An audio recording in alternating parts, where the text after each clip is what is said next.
welcome to another episode of Health Hustle Chronicles, where the grind meets growth in the world of healthcare. As you know, this ain't your typical podcast because I bring you the freshest, the livest guests from around the world, Craig. And today we have a very special guest.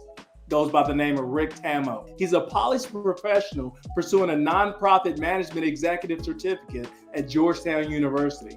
He is equipped with 10 years of experience in early childhood education, community engagement, and nonprofit, as well as project management. Rick is a two-time alumnus of University of Maryland, College Park, where he earned his undergraduate degree in African American Studies and a master's in public policy. Currently, Rick serves as the co-founder and executive director of Readers All, Inc., a nonprofit focused on derailing the school-to-prison pipeline through education. In addition, Rick, he's also a proud member of the Forbes Black Community, Kappa Alpha Psi Fraternity, Inc., Omicron Delta Kappa Sigma Circle, New Leaders Council, Maryland Fellow, the Black Professionals in International Affairs, and the National Black Professional Lobbyists Association. Please put your hands together. Let's welcome Rick to the stage. What's up, Rick? Welcome to the stage, man. Hey, Patrick. Thank you for welcoming me and for the warm introduction. Man, your bio's impressive. I got so much to go on just off of your bio. But we're going to dig into that here in a minute. But first, before we get into your background and your professional life, I have to comment on your style. You're always the sharpest looking guy that I've seen in any photo across social media. What's up with that vibe, man? Thank you for that. So for me, I just believe that our image, especially as a Black man, that our image means a lot. So for me, I like to show up how I want to be dressed. So I'm always dressed up. So whether that's going to class on a Friday morning or just working from home, I'm always dressed up. So this is how you always see me. And for those of you that, you're not watching the podcast, you're just listening to it. Let me just give you a little bit of some insight so you can just kind of imagine what Rick looks like. If you remember Coming to America back in the day when it first came out, right? And then Eddie Murphy was walking down the street and he had his big, he had his suits and everything on. That's Rick, man. In every photo, he looks like that. So you're always, man. Thank you. I appreciate that. Thank you. All right. So introduce yourself. Help people get to better understand who Rick is. So let's start out with your your personal life. Who are you? So again, thank you so much, Patrick, for having me as a guest on the podcast. Hi, everyone. My name is Rick Tamno, and I went to the University of Maryland, where I did my undergrad and grad school.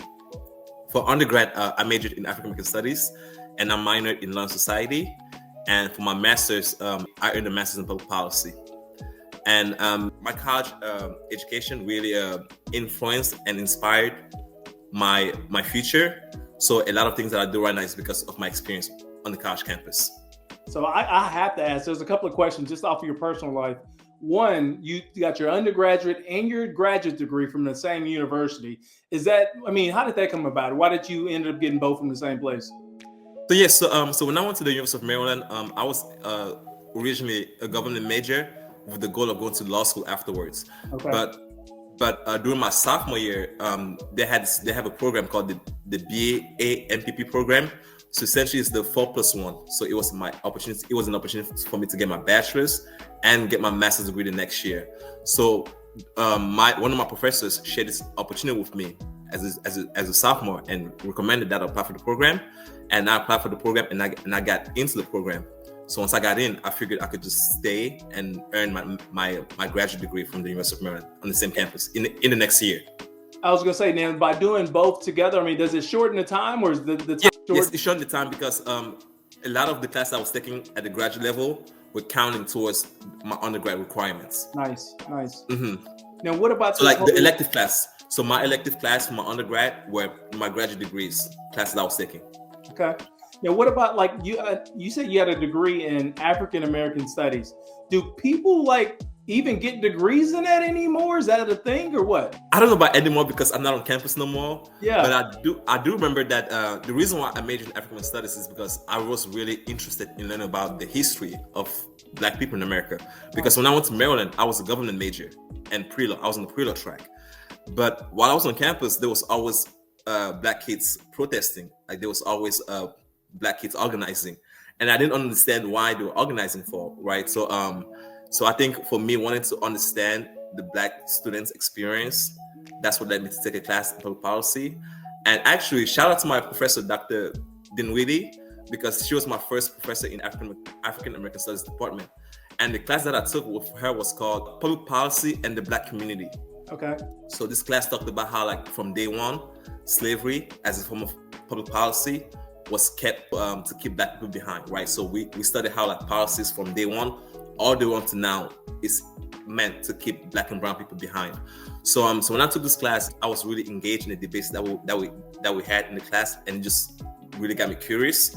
And I just kept taking more classes in the African American Studies department, to the point where I eventually switched majors because I was really, really interested in what I was learning. And I knew that with my degree in African American Studies, I could always go to law school, right? I didn't have to just major in government and then go to law school. I could always major in African American Studies and then go to law school, because the trainings that I learned in my major really, really helped me understand the criminal justice system, right? Because again, for my as an African American Studies major, I had to do an internship with the District Attorney of Baltimore City, and also just Alexander Williams, who is a retired federal judge. So with working with these two organizations, I really got to understand the legal field. So African American Studies didn't deter me from going to law school. Got you. And so that's a lot on your personal side. What about professionally? So who is Rick Tamno professionally? So professionally, I am the executive director and co-founder of Readers All Inc., which is a nonprofit based in Maryland with the mission to derail the school to prison pipeline through education. And so that's what I do. And this organization came from my grad school project, because I started a project in grad school that eventually became a nonprofit. So that's what I do professionally.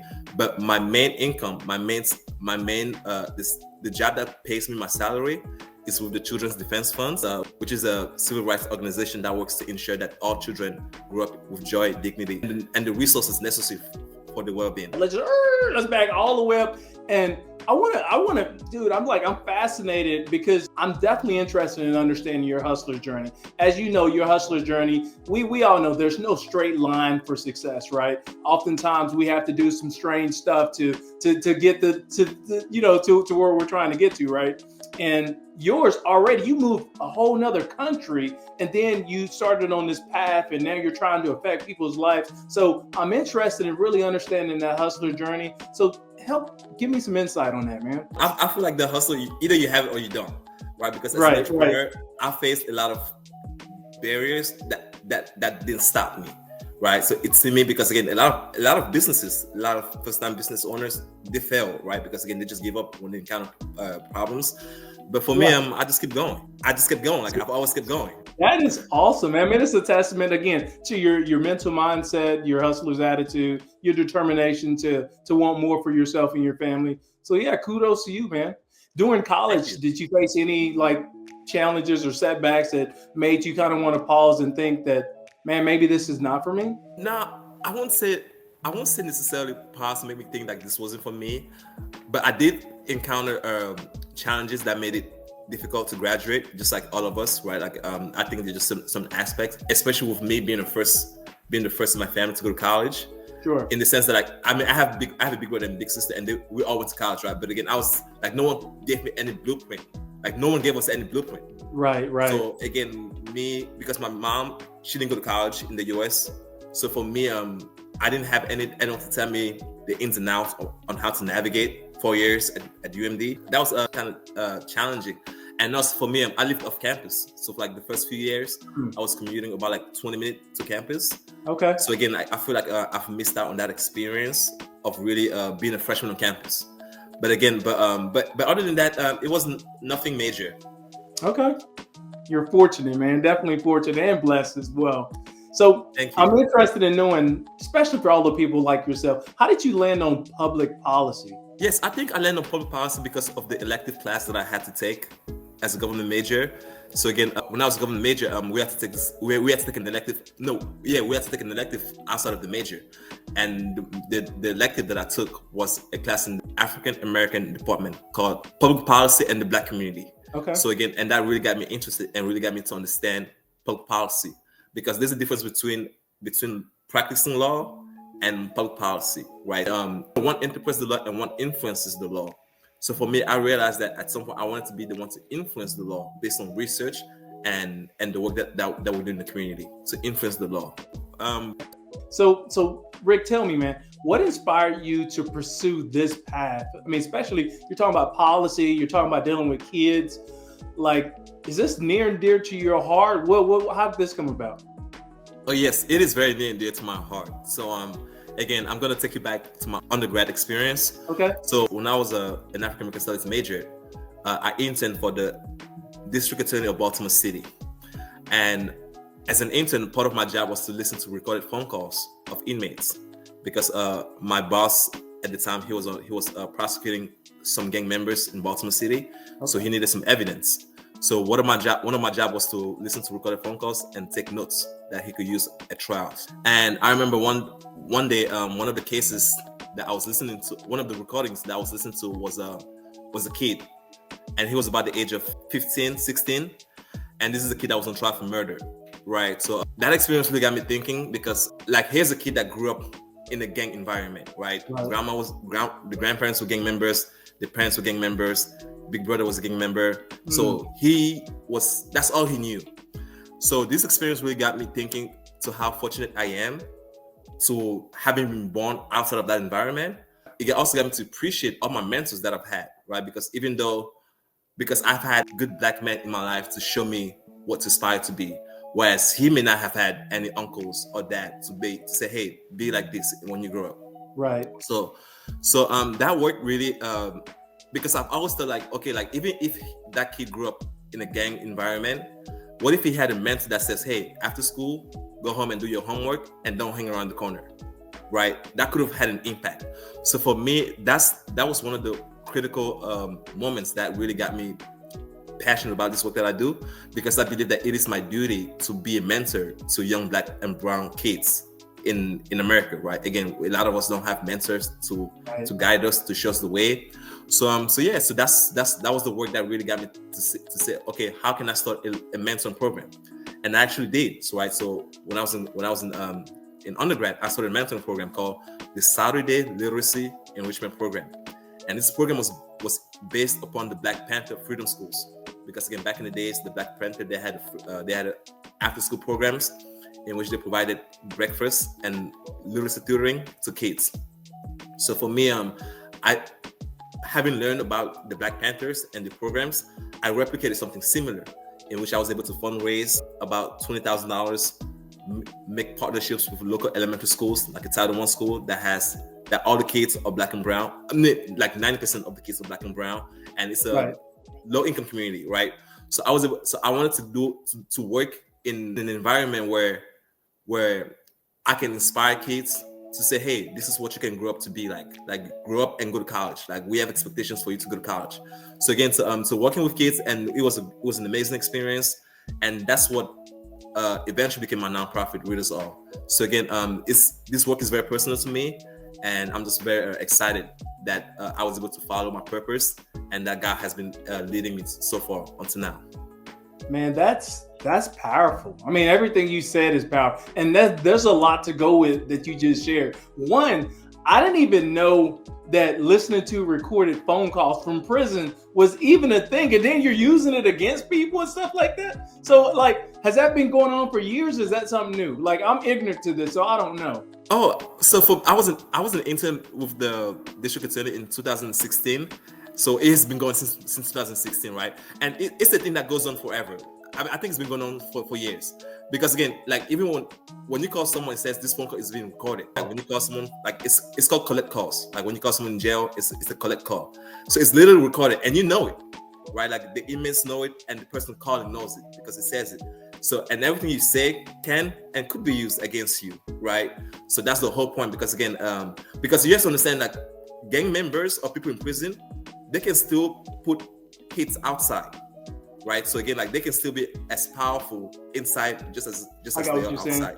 Yeah. So so it's important for law enforcement to listen to these conversations to make sure that they can intercept any plans before it happens. So you got me intrigued now. Did you ever hear anything that just made you like think, man, I got to tell somebody, this is crazy, like something is about to happen? Yeah. So a lot of times, because the gang members knew that they were being recorded, they just BS. They talk about the drama with the girlfriends, a lot of stuff, right? So again, like you would listen to like, but again, you have to listen to like the whole conversation because they know that they're being recorded.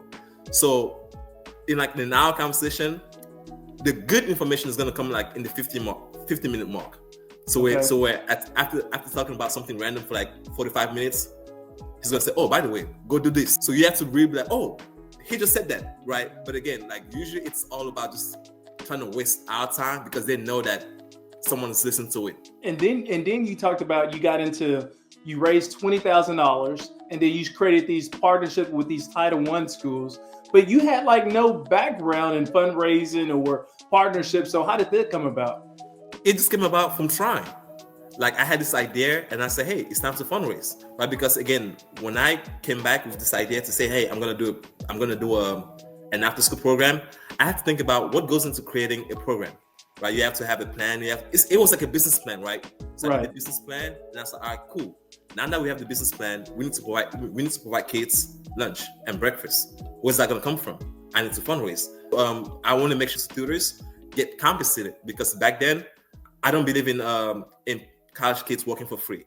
Okay. So it was part of the program. It's like, hey, we're gonna recruit college kids to be tutors. We need to fundraise for them. So again, and one of the ways I was able to fundraise through the University of Maryland. They have a crowdsourced funding website that I was able to put the project on there and raise a lot of money on there. But again, I was able to raise money through donations and family members and people that just believe in the project because it was a good project and it had potential. So it was very easy to raise $20,000 to achieve our goals that we had planned. So how long did you spend doing that, where you was like intercepting phone calls and sharing it with your supervisor so people can get prosecuted? So that was a 4-month experience, 4-month internship experience, and that experience actually made me realize that I did not want to go to law school, right? Because again, if I had went to law school, it would have been to be prosecutor. But again, I saw the other side of it. That said, like, hey, I don't want to be part of the dynamics, right? Bringing somebody down that furthers mass incarceration, right? Because mass incarceration is complex. Like it's really it's complex. So that experience made me realize that, hey, maybe law school is definitely not for me. Right. So if you wouldn't have found like the whole public policy path, what do you think you would have been? I don't know, because again, that experience and that class that I took, that first class that I took, has really influenced me in who I am today. But to answer your question, like I've always been into styling. Again, like ever since I was a freshman, like I was dressing up in creepy suits to go to class. Right. And people used to think like, oh, people used to assume I was a professor, but now I would just dress up, go to class, and come back.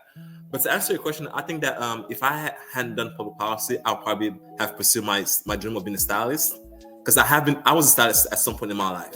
Okay. But again, it just didn't pick up. So I had to. So at some point in that entrepreneur journey, I had to realize like, okay, it's time to let it go and focus on something else. So if you could, and this is a random question. If you could collaborate with, a brand, who would that be and why? Oh, if I could collaborate with a brand, it would be Henry Poole. So Henry Poole, they are a suit house in London. They're one of the founders that created the suits, like suit companies. So and these suits are so amazing. Like it's well tailored. Yeah. So for me, I believe that Henry Poole is the go-to guy for suits. But again, these suits are really expensive.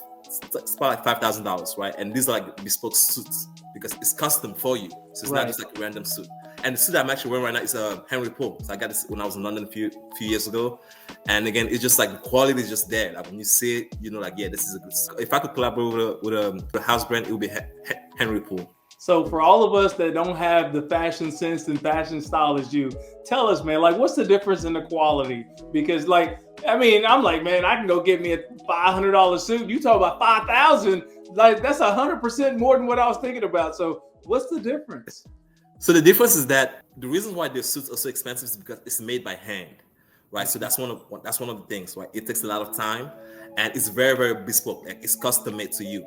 So you get to choose what fabric you want. You get to choose what body type, like how slim, like how cut you want, like all of that. And they really work with you one-on-one, right? Whereas when you go to pick up a suit, it's probably made in China on the machine. So it's very basic. But I believe that their suits, like it's hard to tell which suit is made by hand or by machine, right? So you have to be like an expert in this field to recognize something like that. But again, I think that you can find a great suit at Macy's, right? And you can rock it. No one will tell. Right. Whether it comes from Macy's or London. Okay, that's good to know. And I appreciate us going down that side path, but I'm always so fascinated with the way you show up, man, not only on camera, but just out in public. And thank you for that bit of education right there. So kind of like back into it, I'm interested in knowing, because now you're going down this public policy route, right? You're co-founder and executive director of Readers All. What exactly is Readers All? So Readers All is a nonprofit organization with the mission to derail the school-to-prison pipeline. We have different programs that we work to ensure that every kid in our community has the resources and tools that they need in order to achieve academic success. But again, it's not just about academic success. It's also about like the overall success and the expectations that we want to inspire them to achieve something bigger than them. So at Readers All, we have four components in our program. The first component is the after-school program, in which we work after hours to tutor kids that are behind reading. Okay. The second aspect of our organization is STEM exposure. So we have a partner, and shout out to our partner, Drone Cadet, and Tony Reed. He's the CEO and co-founder of Drone Cadet. It's an organization that provides drone hands-on experience to kids. So nice. we want to provide STEM exposure to these kids to say, hey, this is what you can do in the future, right? Because as you know, AI is the next thing right now. Right. And these kids, these are low-income schools, so they don't have access to these things to inspire them, right? Because again, that's the whole goal, to inspire them, to spark their imagination. So that's the second aspect of our program, STEM partnership. The third partnership that we have is our community literacy program. So we believe in equipping kids with libraries in their home. So there's a concept called book deserts, right? And essentially it just means that certain areas in America don't have access to books in their homes. A lot of people are familiar with the terms of food desert, but there's something called book desert, which is very similar. So one thing that we do is we want to address the concept of book deserts. So each kid in our program receives a personalized in-home library and about 25 to 30 culturally responsive books that are written by authors that look like them, right? Because again, we serve Black and brown kids, so all the books that we give to them are written by Black and brown kids. Nice. For example, recently we had an elementary school principal. Her name is Dr. Rachel Edoho-Eket, and she wrote a book called The Principal Pals. So the book talks about her job as a principal, right? So it talks about what her day-to-day is, and it's a children's book. So we're able to reach out to her to ask if she could please work with us to donate the books to the kid. And she said yes. So she came, she read to the kid, and each kid received a book from her. So again, that's the whole idea, right? So similar, we want kids to see themselves in these roles and careers so that they know that that's the expectations. And the fourth aspect of our program is the Lodestar program, in which we want to provide kids access to higher education. Okay. And this experience came from, again, when I was a senior in college, I was a guest speaker at a local school in Washington, D.C., like a local high school in Washington, D.C. And my professor had recommended that I go and talk to kids about what college experience is like. So I remember as I was talking to these kids, about like in a group of 20 to 25 kids in the room, as I was talking to them, I asked, hey guys, how many of you have been on a college campus before? And out of 25 of them, only about 3 of them had been on a college campus before. Wow. And this is a school where like less than 10 minutes away, there's Howard University, there's American University, there's Georgetown, there's at least 10 schools next to them. Right. And it got me thinking, I'm like, well, you guys are so close to campus, to these universities, but you've never had access to it. And when you show up on campus one day and that's your first day, there can be culture shock. There's a lot of things that happen when you just show up on your first day. Right. So that was the belief. That was the reason why we've incorporated the Lodestar program in our program, because we want to organize field trips for kids to come around and just walk around campus. Like they can just walk around campus, you can just have lunch on campus. But the idea is like, because they're going to be on campus, they're going to see themselves in the future. So those are the 4 programs that we have: the after school literacy program, the STEM exposure program, the community literacy program, and the Lodestar program. I never thought about that, but that's so powerful. Like for young kids who've never had an opportunity to one, even envision themselves being in college, and to live so close, get that opportunity to explore campus and take the stigma out of it, and then close the gap to allow them to think, you know what, this isn't reach. This is right around the corner. I've been here before, so this is something that I can aspire to do. That's powerful, man.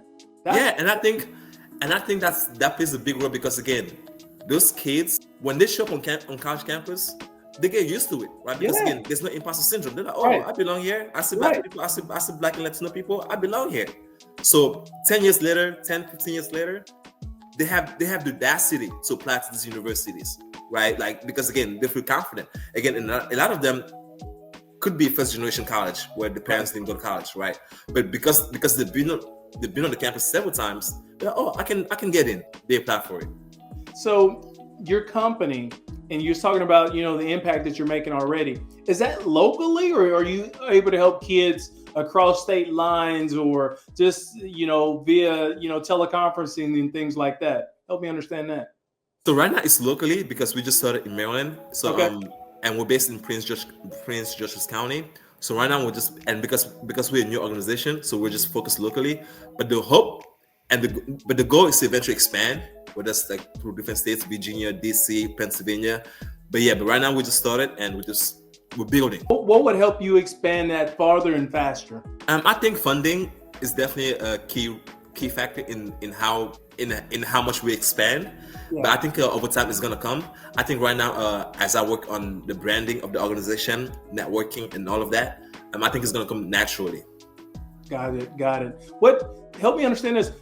Your industry, the whole public policy piece, is fascinating to me, because I never thought for myself that would be a path that I would take, right? You know, I spent all these years in healthcare, in the military, and things like that. But public policy always fascinates me, because I feel like these are the people that are supposed to represent, you know, us as a nation, right? And, you know, you go for laws or, you know, things to protect us that we're interested in as a people. But there's also a lot of backlash for people who in public policy. So I would love to understand some of those pitfalls, those misconceptions that will help open up our eyes and awaken us to, you know, what you kind of go through from a public policy standpoint.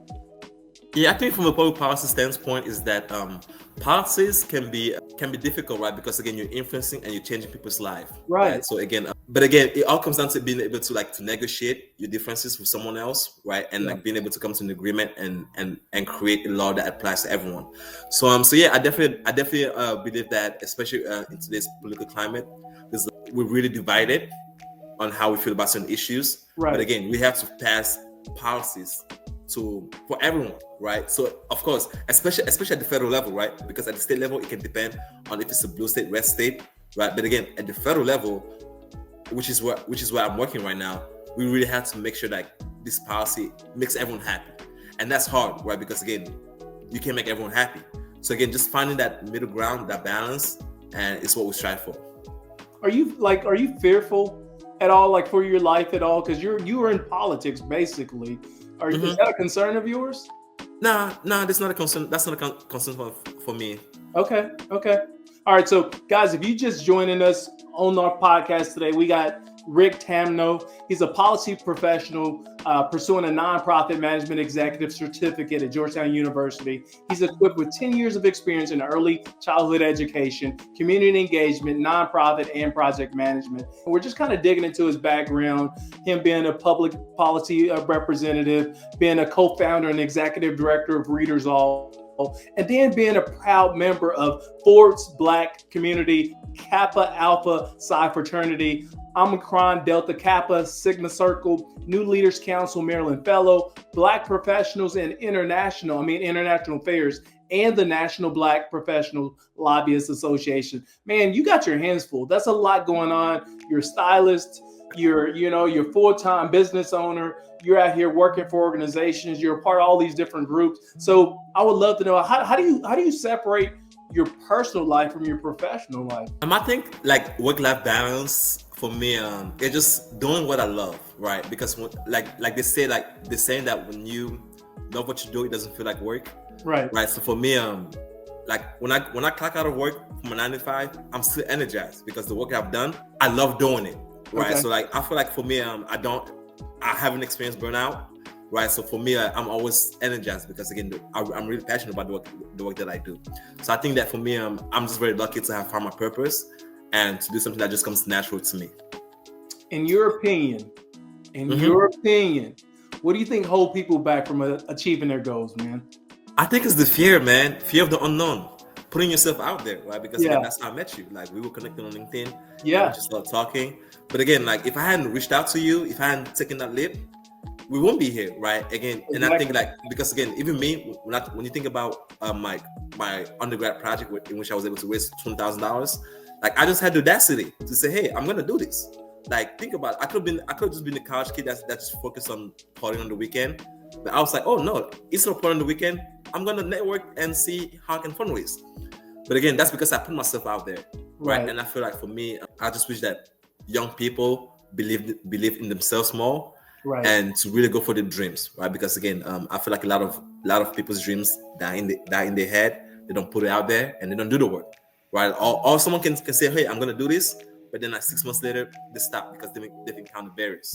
So again, there's a lot of factors that really plays into like being so self-determined, sure, and just believing in yourself. Like, hey, I can do this, and it's not gonna be easy, but I'm gonna reach out to support when I need it. So again, just not being fearful. I'm interested in understanding because you brought up AI earlier, and in your opinion, is AI affecting the public policy realm or no? Yes. Oh yeah, definitely. So AI is affecting everything in the sense of public policy, right? Okay. From education to driving to grocery shopping.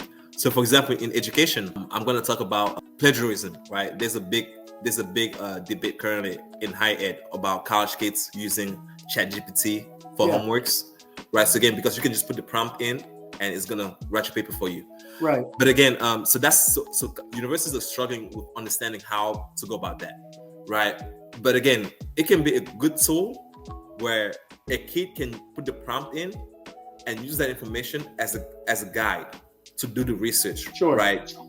So again, so that's an example of how AI is impacting education. And yeah, again, even when it comes to privacy, right? Everything that we do is being recorded and just put it somewhere. Right, that's AI doing all of those. So I think that just the generation that we live in currently, and again, AI is here to stay. It's not gonna go. So it's up to us, elected officials, public policy stakeholders, to come together and say, hey, AI is an issue is a tool that's gonna affect everyone. How can we create laws and policies to ensure that everyone is safe and protected around AI? So that's a great example of how policymakers come and influence our daily lives. Right. A lot of us on the outside looking in, we look at, our public officials, our political representatives, our senators and things like that. And we tend to wonder if they're actually working for us. Like, it really feels like, are they even working for us? But then it takes so freaking long to get a bill passed, and it's like other earmarks and stuff are attached to it. It's like the quid pro quo. I mean, is that really the case or what, man? Yeah, no, congressmen are really working for us, right? Those elected officials, they're really working for us. But again, It's two sides, right? You have the Republicans and the Democrats, right? Coming together to negotiate a bill that makes everyone happy, right? And that's what takes a long time, right? Because again, everyone has to advocate for the terms and the beliefs. Sure. So that's where the delay in passing bills comes. But you're right, some bills can be debated for like years. Right. You're like, good Lord, y'all been talking about this for 3 years now. Can we pass it? Yeah, sounds about right. Yeah. But I will say that it's easier to pass bills on the state level compared to the federal level. Okay. So usually, bills get passed at the state level way quicker than at the federal level.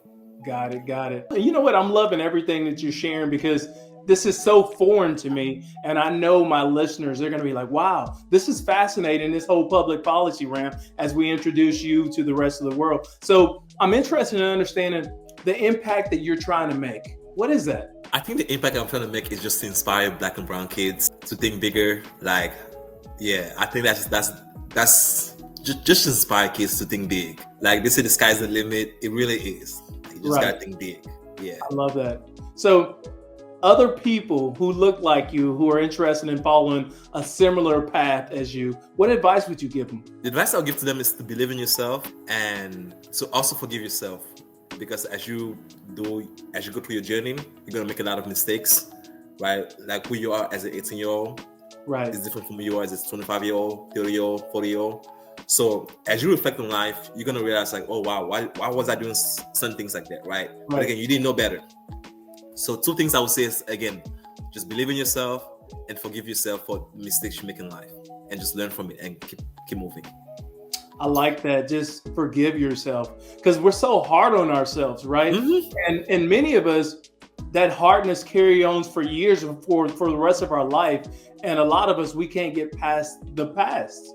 If it happened to us back then, we're thinking it's going to happen to us now or happen to us in the future. And it's so hard to move on. So I appreciate those kind words of encouragement. And I hope other people really believe in themselves and be a lot less hard on themselves as they move forward through life. So as we pivot, I got a question for you. Outside of work, is there anything you'd like to talk about? Is there like passion projects you're working on, or you have other topics outside of the criminal justice systems and politics that you talk about? What do you mean by talk about? Like, I mean, maybe you got a passion project. Maybe it's, you actually write, you're a ghostwriter for somebody and you talk about this and you're right. Oh, gotcha. You know what I'm saying? Right. I do write some articles. Yeah. In terms of education and literacy, but again, that's still relates to work. But I think I have a lot of passions, right? I'm into styling. I'm in a fraternity, so I'm very social. I'm a big nerd on African American history. Right. I'm actually gonna be. So I do love to travel. Like, I travel a lot. So I was in Alabama last year. Yeah, so I went to Alabama to experience the Selma to Montgomery March, because again, I studied this. Nice. Right, so I studied this, and I was like, I want to go and really experience it. And so so for me, to answer your question, it will be traveling. So I went to Alabama last year, and I'm going back again this year for the Selma Jubilee, because as you know, it's an annual celebration where like every year, Selma organizes like the march from Montgomery, Selma to Montgomery. And it's crazy because when I was down there in Selma last year, I took a rental and I drove from Selma to Montgomery. Okay. It's long. It's like an hour drive. Yeah. And people walked. So I was driving. I was like, wait, they really walked. Right. And that experience just really made me realize how determined our leaders were. And again, when they walked and they got to the bridge, they got met with police brutality. So I'm just so inspired. Like, it was such an amazing experience. And again, as you drive, you get to some point you see like Canton feels, like you can actually see Canton. Like, it's very vivid. It's like, wow, like this is recent, right? So yeah, I think I love to travel, but again, when I travel, I like it to be educational. Sure. Right. So I was also in Cuba a few months ago, and the reason why I went to Cuba is because, again, I studied about Cuba as an African American studies major, in the sense that like a lot of the Black Panthers, that they were political refugees in Cuba. And also during that time, Fidel Castro, he was big about the African liberation, right? So during that time, like, he was a big ally for Africa. So I was like, oh yeah, I want to go and see what Cuba is like. Right. So I went to Cuba, and I was able to talk to locals about the experience, like what they think about the US, and it was a learning experience, right? So again, for me, like, even what I do for fun is still a learning experience. Right. Right. So again, when I went to London, I went to London to hang around and have fun, but again, it was to shop and learn about suits and fashion and all of that. So again, everything that I do has a learning purpose behind it. That's awesome. I love that about you, man. So drop some lines, man. Let people know, how do they get in touch with you? Thank you. So the only social media that I have is LinkedIn. So people can reach out to me on LinkedIn at Rick, R-I-C-K, Tamno, T as in Thomas, A as in Angel, M as in Maryland, N as in Nancy, and O as in Oliver. I would love to connect with anyone that's like-minded, that cares about education, youth mentoring, fashion, anything. So I'm very open to connecting with everyone. All right, guys. So welcome to another episode of Health Hustle Chronicles, where the grind meets growth in the world of healthcare.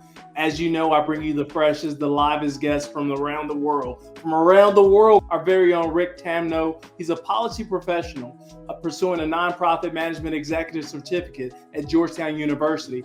He's equipped with over 10 years of experience in early childhood education, community engagement, nonprofit, and project management. Rick is also a two-time alumnus of the University of Maryland, College Park, where he earned his undergraduate degree in African American Studies and a master's in public policy.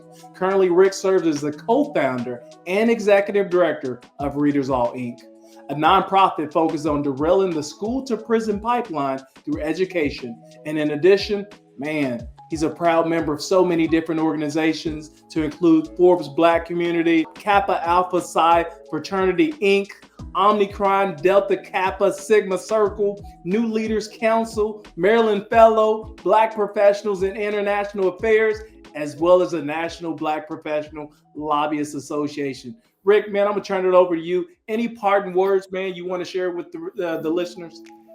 I just want to thank you, Patrick, for the opportunity to be on this platform. I thank you for giving me the opportunity to talk about the work that I do. I thank you for the work that you're doing to bring different voices on your platform and to share their knowledge and expertise.